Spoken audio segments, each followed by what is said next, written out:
जय हिंद दोस्तों, स्वागत है आपका हमारे यूट्यूब चैनल तेरहवीं शिक्षा में। आज हम सीआरपीएफ एग्ज़ाम एनालिसिस करेंगे जो कि 27 मार्च को फर्स्ट और सेकंड शिफ्ट में पूछे गए थे, जो कि लगभग 29 प्रश्न प्राप्त हुए हैं। तो अभी तक आपने हमारा चैनल अगर लाइक नहीं किया है तो इससे तुरंत लाइक करें और शेयर करें और सब्सक्राइब करें। चलिए शुरू करते हैं। आज का हमारा पहला प्रश्न, पानीपत का तीसरा युद्ध कब हुआ था? पानीपत का तृतीय युद्ध 14 फरवरी 1761 मराठा और अहमद शाह अब्दाली के बीच में हुआ था। पानीपत का प्रथम युद्ध 21 अप्रैल 1526 में बाबर एवं इब्राहिम लोदी के बीच में हुआ था। पानीपत का द्वितीय युद्ध 5 नवंबर 1556 बैरम खां, जो कि अकबर का सेनापति, और हेमू आदिल शाह सूर का सेनापति के मध्य में हुआ था। अगला प्रश्न, 44वां संविधान संशोधन कब हुआ? 44वां संविधान संशोधन 1978, जिसमें संपत्ति का अधिकार मौलिक अधिकार से विधिक अधिकार में परिवर्तित किया गया था। अगला प्रश्न, प्राकृतिक खेती को बढ़ावा देने के लिए जीवा कार्यक्रम किसने शुरू किया? तो ये नाबार्ड ने शुरू किया था। नाबार्ड का full form national bank of agricultural and rural development. NABARD की स्थापना कब हुई थी? 12 जुलाई 1982 को।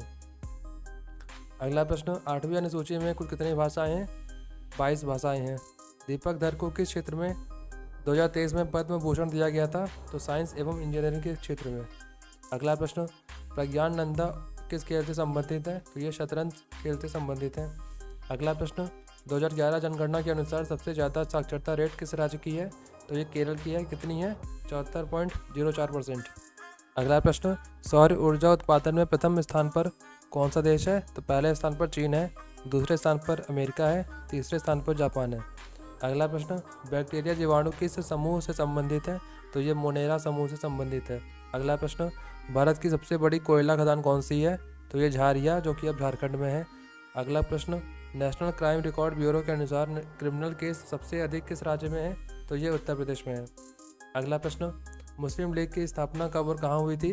तो ये 30 दिसंबर 1906 ढाका, बांग्लादेश। आगा खां और सलीमुल्लाह खान ने मुस्लिम लीग की स्थापना की।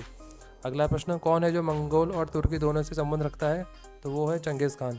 अगला प्रश्न, किस नृत्य में महिलाएं गोल आकार में घेरा बनाकर नृत्य करती हैं? तो वो नृत्य कौन सा है? घूमर है। अगला प्रश्न, वर्ष 2023 तक सबसे कम साक्षरता वाला राज्य कौन सा है? बिहार। अगला प्रश्न, 2022 तक पवन ऊर्जा उत्पादन में अव्वल राज्य कौन सा है? तमिलनाडु है। अगला प्रश्न, लॉर्ड डलहौजी ने सबसे पहले किसको ब्रिटिश राज में मिलाया था? तो वो 1848 में सतारा को मिलाया था। अगला प्रश्न, जलालुद्दीन खिलजी का शासनकाल कब से कब तक था?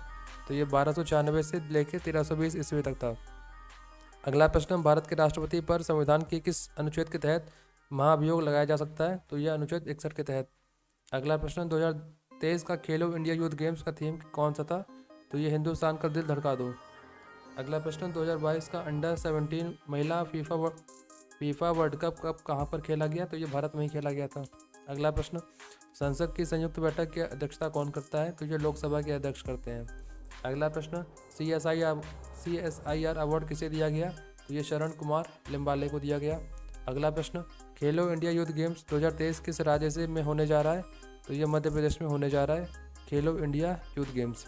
हिमालय के उत्तर में क्या पाया जाता है? तो हिमालय के उत्तर में ट्रांस हिमालय पाया जाता है। अगला प्रश्न, आवर्त सारणी का आविष्कार किसने किया था? तो ये दमित्री मेंडेलीव ने किया था। अगला प्रश्न, 2022 में हिंदू धर्म को मानने वाले लोगों की कितने प्रतिशत है? तो ये भारत में 80% हिंदू पाए जाते हैं। अगला प्रश्न, वर्ष 2022 में कुश्ती में स्वर्ण पदक किसने जीता? तो ये अमन सहरावत ने जीता। अगला प्रश्न और आखिरी प्रश्न भी है, मौलिक अधिकार कहाँ से लिया गया है? तो ये संयुक्त राज्य अमेरिका, जो कि भाग 3 अनुच्छेद 12 से 35 तक मौलिक अधिकार का वर्णन किया गया है। इसी के साथ हमारा आज का सेशन समाप्त होता है। तो अगर आपको इसी तरह डेली एग्जाम एनालिसिस देखना है तो हमारे चैनल को लाइक करें, शेयर करें और सब्सक्राइब करें। जय हिंद।